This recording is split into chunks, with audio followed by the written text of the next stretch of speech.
Hello student, welcome to my YouTube channel knowledge arena. यहाँ पर आपको स्टडी से रिलेटेड वीडियोस मिलते रहती हैं, तो चैनल को सब्सक्राइब कीजिए, वीडियो को लाइक कर सकते हैं और वीडियो को ज़्यादा से ज़्यादा शेयर कीजिए। तो मैं क्लास 10th का एक टॉपिक पढ़ा रहा हूँ, समांतर श्रेणी। इसके मैंने ऑलरेडी 2 पार्ट बना चुका हूँ। पहले पार्ट में मैंने बताया था आपको बेसिक जितने भी सारे समझने वाली चीज़ें, डेफिनेशन और कुछ क्वेश्चंस मैंने उसमें बताया था। सेकंड पार्ट में मैंने बताया था आपको 2 मार्क्स के जो इम्पोर्टेंट क्वेश्चन हैं, जो 2 मार्क्स के क्वेश्चन पूछे जाते हैं इस चैप्टर से, उसे मैंने बताया था। आज मैं बताने वाला हूँ इस चैप्टर का जो 3-4 नंबर के पूछे जाते हैं। इस चैप्टर से 5 नंबर के क्वेश्चन नहीं पूछे जाते हैं, 4 नंबर के क्वेश्चन पूछे जाते हैं। इसलिए मैं आपको 3 नंबर 4 नंबर के आज प्रश्न बताने वाला हूँ जो 2021 बोर्ड एग्ज़ाम के लिए इम्पोर्टेंट है। तो चलिए शुरू करते हैं आज के क्वेश्चंस को। आज मैं क्वेश्चन बताऊंगा 2 राशियों ए और बी के बीच समांतर श्रेणी का कैसे निर्माण किया जाता है। ये क्वेश्चन एक्चुअली में 3 से 4 नंबर के क्वेश्चन पूछे जाते हैं, तो इसको मैं बताना आपको ज़रूरी है, ठीक है। तो चलिए बताता हूँ। ये 2 राशि हैं ए और बी, उनके भी समांतर श्रेणी का कैसे निर्माण कर सकते हैं। चलिए कुछ क्वेश्चंस लेते हैं, मैं आपको समझाते जाऊँगा, ठीक है।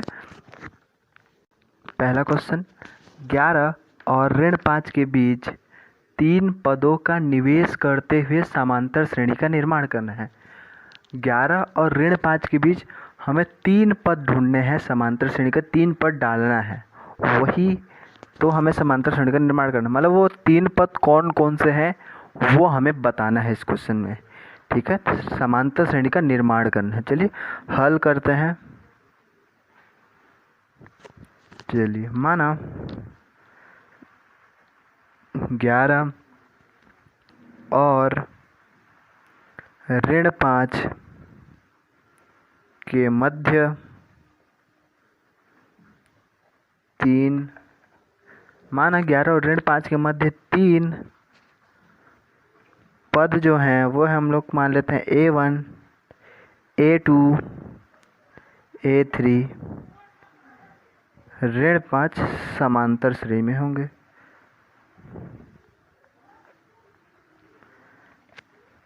होंगे। हैं, सॉरी ये गलत है, ये पूरा लाइन आपका।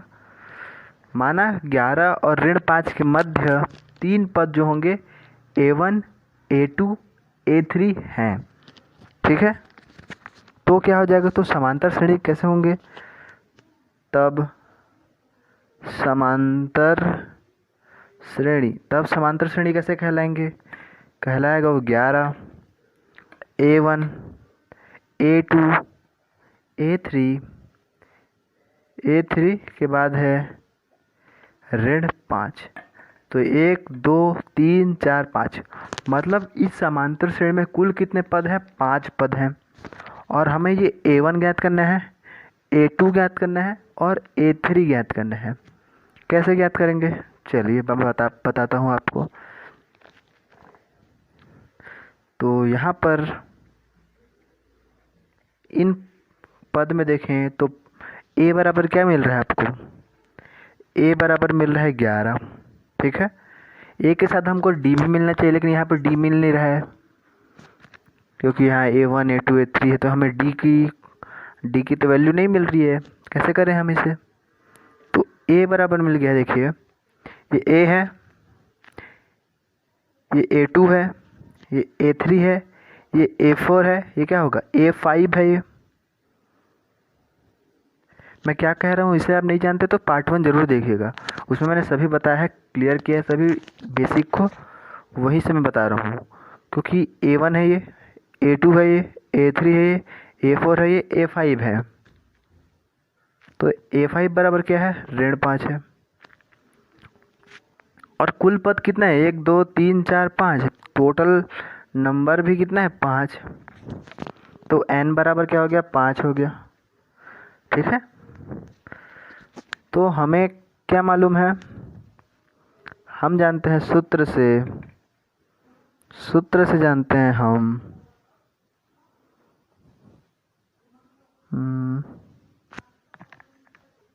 हम सूत्र से जानते हैं an बराबर क्या होता है, a धन n ऋण 1 और साथ में गुणित में d होता है, ये सूत्र से जानते हैं।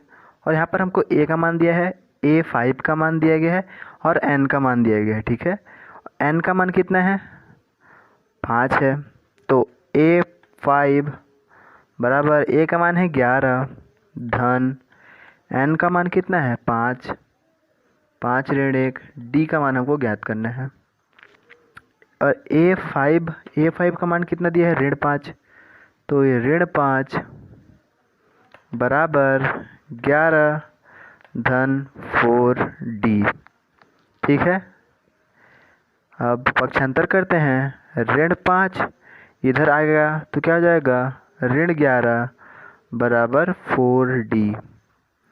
तो 11 और 5 कितना होता है, 11 5 होता है, इट्स ऋण 16 बराबर 4d, ठीक है। 11 5 हमने 16 किया और ऋण लगा दिया क्योंकि बड़ा चिन्ह ऋण है। तो इसे हल करेंगे तो ऋण 16 बटे 4 बराबर d, उसे काटेंगे 4 एकम 4 चौके 16, तो d बराबर हमारे पास आया ऋण 4, ठीक है। तो d बराबर हमें मिल गया ऋण 4 और a बराबर है हमारे का 11, ठीक है। चलिए अगले पेज में चलते हैं। तो मैंने पार्ट 1 में आपको बताया था ए डी का मान हमें ज्ञात है तो हम आसानी से समांतर श्रेणी बना सकते हैं, ठीक है। तो मैं आपको बता देता हूँ क्या बताया था मैंने व्यापक मतलब पार्ट 1 में। तो हम जानते हैं समांतर श्रेणी का व्यापक रूप से जानते हैं। हम व्यापक रूप से क्या जानते हैं, प्रथम पद होता है a, द्वितीय पद होता है a प्लस डी, तृतीय पद होता है a प्लस 2d, चतुर्थ पद होता है a प्लस 3d और पंचम पद होता है, लेकिन हमें 3 पद ही ज्ञात करना है, a1 a2 a3। इसको मान ले a1 है, a2 है, ये a3 है, क्योंकि हमें तो अगला मान पता है ना, ऋण 5 होता है करके क्वेश्चन में दिया गया है। ऋण 11 और ऋण 5 के बीच में जो 3 पद हैं हमको वो ज्ञात करना है। तो ये पहला पद हो गया और ये अंतिम पद हो गया, तो 3 पद हमको ज्ञात करना है। तो चलिए a1 ज्ञात करते हैं, a1 बराबर a प्लस डी बराबर क्या हो जाएगा, a का मान कितना है 11, d का मान कितना है ऋण 4, तो 11 में 4 गया 7, a1 बराबर आ गया 7, ठीक है। a1 हमने क्या ज्ञात कर लिया, 7 ज्ञात कर लिया। तो चलिए a2 ज्ञात करते हैं, a2 a प्लस 2d, ये कितना है 11 और d का मान कितना है 4, 4 दूनी 8 ऋण 8 हो गया, तो ये कितना हो जाएगा 8 11 में 8 गया 3, तो a2 बराबर कितना आ गया 3, ठीक है। a1 का मान भी मिल गया हमको, a2 का मान भी मिल गया। अब a3 का मान ज्ञात करना है हमें, a3 बराबर होता है a प्लस 3d। तो इसे हल करेंगे, a क्या है 11 धन 3 और ऋण 4, हल करेंगे तो 11 ऋण 12 बराबर ऋण 1, मतलब a3 का मान आया ऋण 1। तो हमारे पास जो समांतर श्रेणी क्या आया, हमारे पास समांतर श्रेणी आया, अतः समांतर श्रेणी आया हमारे पास, प्रथम पद था 11, द्वितीय पद आया 7, तृतीय पद आया 3, चतुर्थ पद आया ऋण 1 और पंचम पद तो दिया गया था ऋण 5। ये हो जाएगा हम लोग का आंसर, ठीक है। तो इस प्रकार से आप समांतर श्रेणी भी बना सकते हैं। ये तो 3 पद था, आपको 5 भी बोल सकते हैं, 6 भी बोला जा सकता है, इस प्रकार से बहुत सारे क्वेश्चन आ सकते हैं, ठीक है। तो चलिए अगले क्वेश्चन की ओर बढ़ते हैं। तो चलिए यहाँ दूसरा क्वेश्चन मैंने लिया है, 2 और 10 के बीच आपको 3 पदों का निवेश करना है, मतलब टोटल पद कितने हो गए, वही पिछले क्वेश्चन की तरह 5, कुल पद है आपके पास 5। जिसमें से पहला पद 2 है और अंतिम पद दिया है 10। तो हमें और जो 3 पद हैं वह ज्ञात करना है। सेम टू सेम पिछले क्वेश्चन की तरह है, उसी तरह हमको बनाना है। ठीक है, चलिए हल करते हैं।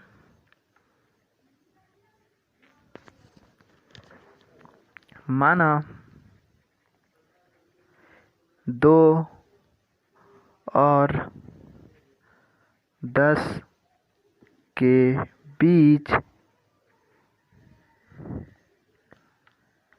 3 पद, माना 2 और 10 के बीच 3 पद हैं, A1 A2 A3 हैं। माना 2 और 10 के बीच 3 पद A1 A2 A3 हैं। तब समांतर श्रेणी क्या हो जाएगा? तब 2 A1 A2 A3 10 समांतर श्रेणी में होंगे। ठीक है, माना 2 और 10 के बीच 3 पद हैं A1 A2 A3, तब 2 A1 A2 A3 10 समांतर श्रेणी में होंगे। क्लियर? तो हमें पहले क्या ज्ञात करना है? A हमें मिला है, यहाँ A बराबर दिया है 2। ठीक है, और कितना ये A है, A1 है, A2 है, A3 है, A4 है, मतलब A5 है, सॉरी है ना, क्योंकि 5 पद है और 5वां पद क्या है? 10 है। और टोटल नंबर भी कितना है? n बराबर भी क्या है? 5। कुल पदों की संख्या ही 5 है ना। और अब हम क्या जानते हैं? फॉर्मूला से, अब हम जानते हैं सूत्र से हम जानते हैं an बराबर a धन n ऋण 1 इंटू डी होता है। an बराबर दिया है 10 लिख लिया। a बराबर दिया है 2 लिख लिया। n बराबर दिया है 5 लिख लिया। ऋण 1 और d का d। ठीक है, क्योंकि d हमको ज्ञात करना है। a और d के बिना आप कोई भी समांतर श्रेणी नहीं बना सकते, इसलिए a ज्ञात है तो हमको d ज्ञात करना जरूरी है। ठीक है, और ये n बराबर 5 कहाँ से आया? 1 2 3 4 5, टोटल पद कितने हैं? 5, इसलिए हमने 5 लिखा। और ये पहला पद है, ये दूसरा पद है, ये तीसरा पद है, ये चौथा पद है, 5वां पद है। ये 5वां पद है करके हमने A5 बराबर 10 लिया। ठीक है, यहाँ पर ठीक, यहाँ पर हमने 10 कैसे ले लिया? an बराबर 10, क्योंकि n का मान क्या है? 5 है, तो ये 5 हो जाएगा। ये 5 और A5 का बदला मतलब कितना है? 10। समझ रहे हैं ना? ठीक, चलिए हल करते हैं। इस 2 को हम इधर ले आते हैं। 10 धन 2 इधर आ क्या जाएगा? ऋण 2। ठीक है, और ये 5 में 1 गया 4d हो गया। ठीक है, और इसे हल करेंगे तो क्या हो जाएगा? 10 में 2 गया 8 बराबर 4d। तो d बराबर क्या आ जाएगा? 8/4, मतलब d बराबर से हल करेंगे तो आ जाएगा 2। a बराबर भी 2 आया और d बराबर भी 2 आया, तो अतः a1 बराबर क्या आ जाएगा? a1 बराबर हो जाएगा a प्लस डी। व्यापक रूप से पिछले क्वेश्चन की तरह a का मान कितना है? 2, d का मान कितना है? 2, तो a1 बराबर कितना आ गया? 4। ठीक है, और उसी प्रकार से a2 ज्ञात कर लेते हैं। a2 बराबर a प्लस 2d। a का मान है 2 धन d का मान है 2 गुणित 2 बराबर कितना हो गया? 2 दूनी 4, 4 2 6। तो a2 बराबर कितना आ गया? 6। और अब हमें ज्ञात क्या करना है? a3 बराबर a स्मॉल a है a धन 3d।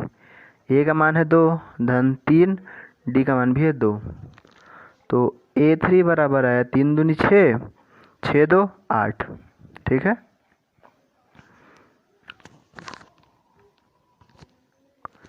तो हमारे पास अभिष्ट जो आंसर आया वो क्या है? चलिए लिखते हैं। तो अतः अभीष्ट समांतर श्रेणी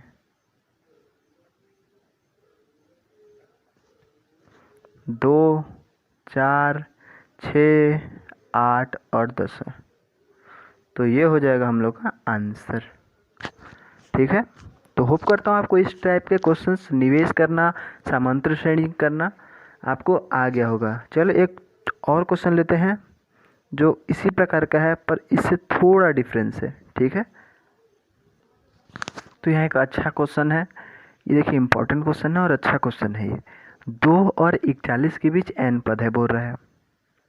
ठीक है, उसमें इससे पहले क्वेश्चन में हमने क्या पढ़ा था, इससे पहले क्वेश्चन में हमने पढ़ा था 3 पद डालिए निवेश कीजिए, है ना, 3 पद निवेश कीजिए, 5 पद निवेश कीजिए, उस प्रकार के क्वेश्चन थे। लेकिन अब सीधा n पद बोल दिया है और कुछ कंडीशन भी दिया गया है, कुछ स्थिति भी दिया गया है। चलिए क्वेश्चन पढ़ लेते हैं पहले। 2 और 41 के बीच n पद हैं तथा 2 और 41 के बीच चौथे व n ऋण 1वें पद, मतलब n पद हैं, n पद के जस्ट सेकेंड लास्ट वाला, n के जस्ट पहला पद जो है उनके पदों का अनुपात है n 2:5 है। तो हमें n का मान ज्ञात करना है। ठीक है, देखिए सिंपल सा क्वेश्चन है, बस आपको घुमा दिया गया है। ठीक है, चलिए मैं आपको बताता हूँ इस क्वेश्चन का हल।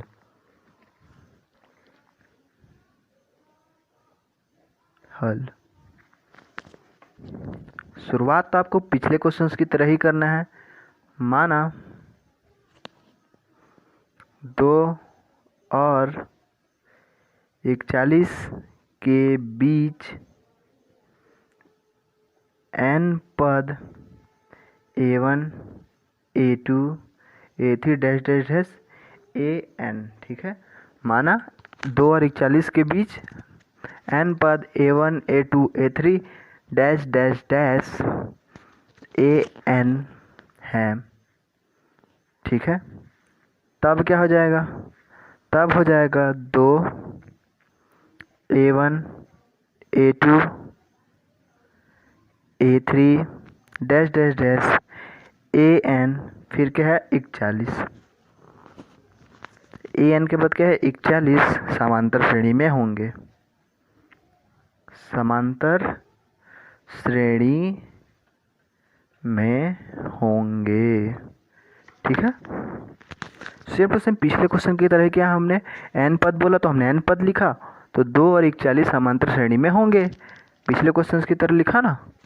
तो यहाँ से हम क्या मिल गया, यहाँ से हमको मिल गया, देखिए a बराबर मिल गया हमको 2। ठीक है, और ये 41 क्या है आपका अंतिम पद तो हो सकता है क्या,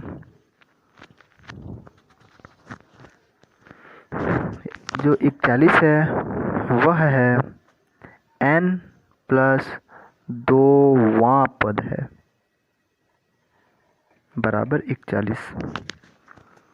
ठीक है, ये कैसा, an से पहला एक पद है उसे हमने माना n-1। ठीक है, और उसके बाद वाले पद को हमने माना n, तो उसके बाद वाले पद को हम n+2 मानेंगे। ठीक है, मतलब जो n जो है +2वां पद है, n से दूसरा 2 पद छोड़ के, ठीक है, वह कहना चाह रहा है। ये सिंपल सा याद रख लीजिएगा ये। ठीक है, चलिए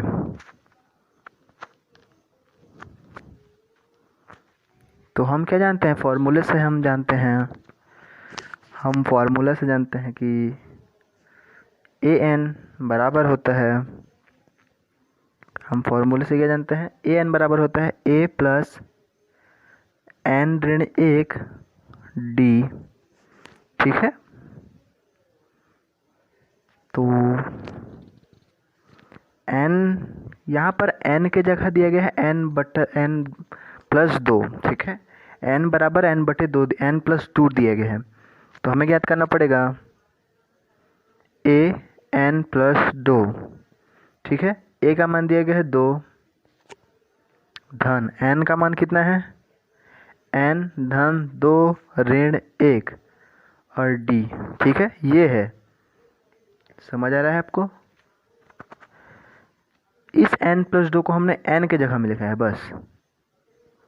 ठीक है, तो इसका मान कितना दिया है 41 बराबर 2 धन 2, 1 घट गया तो n+1d। ठीक है, तो इसे हल करते हैं, इसको इधर पक्षांतर कर लेते हैं। 41 ऋण 2 बराबर n+1 और d। ठीक है, 41 में 2 गया, कितना आ गया 39 बराबर n+1 d। ठीक है, अब हमें क्या ज्ञात करना है, d का मान ज्ञात करना है, क्योंकि a और d दोनों का मान ज्ञात रहता है तब हम उसका समांतर श्रेणी बना सकते हैं। ठीक है, हम जस्ट पिछले क्वेश्चन की तरह ही कर रहे हैं। आपको थोड़ा लग रहा होगा कि थोड़ा अलग अलग बन रहा है, लेकिन सेम टू सेम पिछले क्वेश्चन की तरह ही कर रहे हैं। जो 41 होता था उसे हम an के बदले लिखते थे, सेम टू सेम an के बदले ही लिख रहे हैं, वही मतलब है। ठीक है, तो अब हमें d का मान निकालना है, तो n+1 को पक्षांतर कर लेना है। 39 गुणा के रूप में है, ये आ जाएगा भाग के रूप में n+1 बराबर d। ठीक है, तो हमारे पास d का मान मिल गया और a का मान कितना दिया है 2। ठीक है, हमें a और d का मान मिल चुका है। चलिए अगले पेज में चलते हैं, क्योंकि और लेंदी थोड़ा क्वेश्चन है। तो हमें a और d का मान मिल गया। अब हमें क्या करना है, अब हम चल रहे हैं प्रश्न के अनुसार। तो चलिए, आपने प्रश्न तो पढ़ा ही होगा, प्रश्नानुसार। यदि प्रश्न नहीं पढ़ा है तो आप पीछे वीडियोस जाकर देख सकते हैं। तो मेरे पास बुक है, मैं उससे प्रश्न पढ़ लेता हूँ। यहाँ प्रश्न में कहा गया है 2 और 41 के बीच चौथे और n-1वें पदों का अनुपात 2:5 है। मतलब क्या कह रहा है, अनुपात मतलब क्या होता है, 2:5 मतलब 2/5। ठीक है, यह होता है अनुपात, मतलब 2 बटे, जैसे 1:2 बोल रहे हैं तो वह होगा 1/2। ठीक है, यह होता है अनुपात का। श्रेणी का चौथा पद और n-1वां पद बोल रहा है। तो श्रेणी का चौथा पद क्या होगा, A4 होगा, बटे श्रेणी का n-1वां पद, श्रेणी का n-1वां पद, वह क्या होगा an-1 बराबर कितना अनुपात कितना है 2:5 है। ठीक है, क्लियर हुआ। और A4 बराबर क्या होगा, A1 बराबर होता है A+D, A2 बराबर होता है A+2D, A3 बराबर होता है A+3D, तो A4 बराबर होगा A+4D। ठीक है, वही व्यापक रूप जो होता है समांतर श्रेणी का, वही मैंने आपको बता रहा हूँ। तो A+4D और nवां पद क्या होगा A+n-1D। 4 के जगह हमने क्या लिखा, बस n-1 लिखा, वही बन गया, और 2/5। अब बस अब इसे हम हल करना है और हमें n का मान मिल जाएगा। तो तिर्यक गुणा करना है, पहले तिर्यक गुणा करते हैं। 5 a हो जाएगा, 5 का गुणा करेंगे a से तो 5a, और 4×5 = 20, तो ये 20d हो गया। ठीक है, समझ आ रहा होगा आपको। 5a + 20d बराबर a का गुणा करेंगे 2 से तो क्या हो जाएगा 2a। ठीक है, धन 2 का गुणा करेंगे n-1d से, तो हमें इतना जल्दी गुणा करने तो नहीं आता, मतलब मुझे आता है, आप लोग को नहीं आता होगा, इसलिए मैं आपको और ईजी कर लेता हूँ। आता है तो आप ब्रिलियंट स्टूडेंट हैं। 2 लिख लिया, n-1 और d। ठीक है, हमने डायरेक्ट लिख लिया उसे। अब हल करते हैं इसे जल्दी जल्दी। a को एक साइड लिखते हैं और d वाले को एक साइड लिखते हैं। देखिए यहाँ 2a है, इसलिए तो हम 2a को इधर ले आते हैं। ठीक है, 5a धन में है, इधर आके क्या हो जाएगा ऋण में, ऋण 2a बराबर 2n-1 डी, ये धन है, इधर आके क्या हो जाएगा ऋण 20 डी। ठीक है, 5 में 2 गया 3a, बराबर से गुणा कर लेते हैं। 2 का गुणा करेंगे n से 2n, 2 का गुणा करेंगे 2 से ऋण 2 और d ऋण 20 d। ठीक है, ये 2 भी अंदर में है। ठीक है, अब हमें क्या करना है, अब हमें देखना है क्या उभयनिष्ठ निकल रहा है। ठीक है, तो ये 3a का 3a हो गया। अब देखिए इनमें से उभयनिष्ठ देखिए 2n-2d, ये एक है और ये 20d अलग है। दोनों में देखिए dd, दोनों में dd क्या है उभयनिष्ठ है, तो हम dd को उभयनिष्ठ निकाल लेते हैं। मतलब हो जाएगा 2n ऋण 2 ऋण 20 और d। ठीक है, सभी को हमने एक साथ लिख लिया और d को अलग से लिख लिया, उभयनिष्ठ निकाला, कॉमन निकाला इंग्लिश में। तो आगे हो जाएगा 3a बराबर 2n, इसे हल करेंगे ऋण 2 ऋण 20 ऋण 22 और ये क्या हो जाएगा d। ठीक है, और लेकिन हमें d का मान भी तो पता है। d का मान क्या है, शुरुआत में देख लीजिए मैंने लिख लिया यहाँ, d का मान दिया है 39 n-1, ये है d का मान, तो चलिए उसे भी लिख लेते हैं। और a का मान भी तो दिया गया है, क्वेश्चन में देखें तो हम a का मान भी 2 आया था और d का मान हमने निकाला 39 n + 1। चलिए दोनों के मान रख लेते हैं। 3a मतलब 3 2 है a का मान। ठीक है, और 2n ऋण 22, d का मान है 39/n + 1। ठीक है, हमने सिर्फ रख लिया, क्या किया हमने a और d का मान रखा, a व d का मान रखा। ठीक है, हमने क्या किया a और d का सिर्फ मान रख दिया। तो अब हम इसे हल करेंगे, तो हल करते हैं। देखिए यहाँ n + 1 है, इसे हम पक्षांतर कर लेते हैं, मतलब ये समझ लीजिए इसके बटे 1 है, ये पूरे के बटे n + 1 है, तो तिर्यक गुण हमने कर लिया। तो ये हो जाएगा 3 दूनी कितना हो गया 6। आगे देखते हैं तो 3 दूनी क्या हो गया 6, और इधर क्या आ गया n-1 बराबर 2n ऋण 22, इसके साथ क्या है 39। ठीक है, अब बस इसे हल करना है, फिर हमारा आंसर जो है आ जाएगा। चलिए हल करते हैं।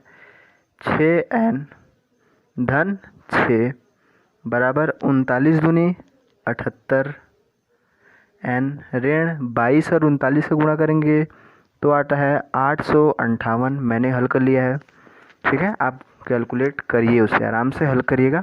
ठीक है, तो अब n वालों को एक तरफ लिख लेते हैं और जो n वाले नहीं हैं उन्हें एक तरफ लिख लेते हैं। ठीक है, तो ये हो जाएगा 6 ऋण है, इधर आके क्या हो जाएगा धन 8 5 8 बराबर 78 n, धन में है, इधर आके क्या हो जाएगा ऋण 6n। तो ये हो जाएगा 8 6 4 864 बटे 78 में 6 के 72 n। ठीक है, ये क्या हो गया 72 n। तो चलिए आगे इसे हल करते हैं, n का मान निकालते हैं। चलिए अब n का मान निकालेंगे तो क्या हो जाएगा 864 बटे 72 बराबर n। इसे भाग देंगे तो भाग देने पर n बराबर आ जाएगा 12। आप भाग करके देख सकते हैं, 12 से भाग देना इसे आ जाएगा। ठीक है, मतलब इसे हल करेंगे, आप 2 से भाग दीजिए 3 से भाग दीजिए, आप धीरे धीरे भाग करके भी देख सकते हैं। मैं आपको भाग करके दिखा भी चलिए 2 से भाग देते हैं। 2 तिया 6, हासिल आया 1, तो ये क्या होगा 6, 2 सिक्का 12 होता है, इसे काटेंगे, 2 चौं 8, 2 तिया 6, 2 दूनी 4। ठीक है, फिर से 2 से काटेंगे, 2 एकम हाथ में आया 1, 16, 2 अट्ठे 16 हो गया। ये 2 दूनी 2 एकम 1 बचा, यहाँ 2 छिक्का 18। फिर काटेंगे इसे 2 से, तो 2 निया 2 दहम 20, 1 बचा, 2 अट्ठे 16। ठीक है, और फिर काटेंगे इसे 3 से काटेगा आप शायद, हाँ 3 से काट लेते हैं। 3 तिया 9, 3 तिया 9, हासिल आया 1, 3 छिक्का 18। अब इसे काटेंगे तो 3 एकम 3 12, तो n बराबर 12 आ गया ना। तब काट जैसे भी कर सकते हैं आप, सीधा डायरेक्ट काट लीजिए 12 से, या हम आराम से एक एक करके काट लीजिए, n बराबर 12 ही आएगा। तो यही है हमारा आंसर। ठीक है, इस प्रकार से एक और क्वेश्चन दिया गया है, उसे आप खुद हल कीजिए। मैं आपको क्वेश्चन लिख दे रहा हूँ, आप उसे हल करके देखिएगा। यदि आपको समझना है तो मुझे पूछिएगा, मैं आपका उसका आंसर करके दे दूँगा। ठीक है, इंस्टाग्राम पे आप मुझे पूछ सकते हैं या कमेंट कर सकते हैं। ठीक है,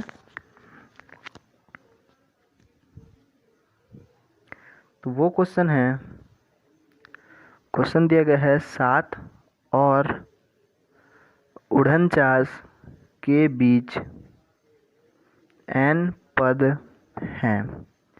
यदि 5वें और n ऋण 1वें पदों का अनुपात 5:4 हो तो n का मान ज्ञात कीजिए। सेम टू सेम अभी जस्ट मैंने जो क्वेश्चन बताया ना, सेम टू सेम उसी क्वेश्चन की तरह, बस यहाँ संख्या को बदल दिया गया है ना। तो आप इसे हल करके ज़रूर से देखिएगा। ठीक है, चलिए अगले क्वेश्चन की ओर बढ़ते हैं। तो चलिए अगला क्वेश्चन की ओर बढ़ते हैं। यहाँ पर क्वेश्चन दिया गया है, 2 संख्याओं का समांतर माध्य 7 और गुणनफल 45 है, तो हमें संख्याएं ज्ञात करना है। तो मैं आपको बता दूं, ये इस टॉपिक का अंतिम क्वेश्चन है, टॉपिक नहीं, इस वीडियो का अंतिम क्वेश्चन है। इसके बाद और क्वेश्चंस हैं जो मैं आपको बताऊंगा बाद अगले पार्ट में, क्योंकि अभी भी बहुत सारे क्वेश्चन बच गए हैं, तो सभी क्वेश्चन को बताना ज़रूरी है। तो इसके और पार्ट बनने वाले हैं, तो उन पार्ट्स को भी देखिए, मैं लिंक डिस्क्रिप्शन में डाल दूँगा। ठीक है, तो आप उसे भी जाकर ज़रूर देखिएगा, बन जाएंगे तो मैं उस वीडियो का लिंक डिस्क्रिप्शन पर डाल दूँगा। ठीक है, तो ये आज का अंतिम क्वेश्चन है। 2 संख्याओं का समांतर माध्य 7 और गुणनफल 45 है। तो आपको समांतर माध्य क्या होता है आपको पता होना चाहिए, है ना। तो आप नहीं जानते तो आप पार्ट 2 देख सकते हैं या पार्ट 1, दोनों में मैंने आपको बताया समांतर माध्य क्या होता है, यहाँ भी मैं बता दूंगा। ठीक है, चलिए यहाँ 2 संख्याओं का समांतर माध्य 7 और गुणनफल 45 है, तो हमें संख्याएं ज्ञात करनी है। ठीक है, माना वे संख्याएं A और B है। ठीक है, हमने मान लिया वो दोनों संख्याएं A और B है। ठीक है, दोनों संख्याएं A B हैं। तब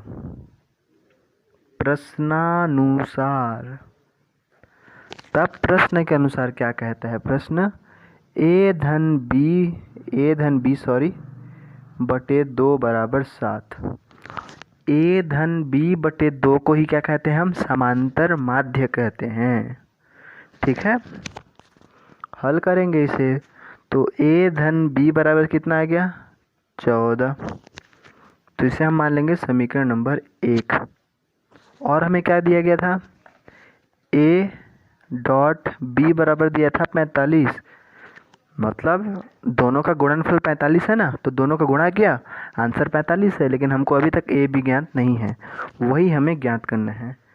तो यहाँ से हम देखें तो हम B का मान निकाल सकते हैं क्या, B का मान हो जाएगा 45 बटा A गुणा में है, इधर पक्षांतर किया तो भाग में आ गया। ये क्या हो गया, हम लोग का समीकरण नंबर 2 मान लिया इसे। ठीक है, अब हम इसे हल कर देंगे बस।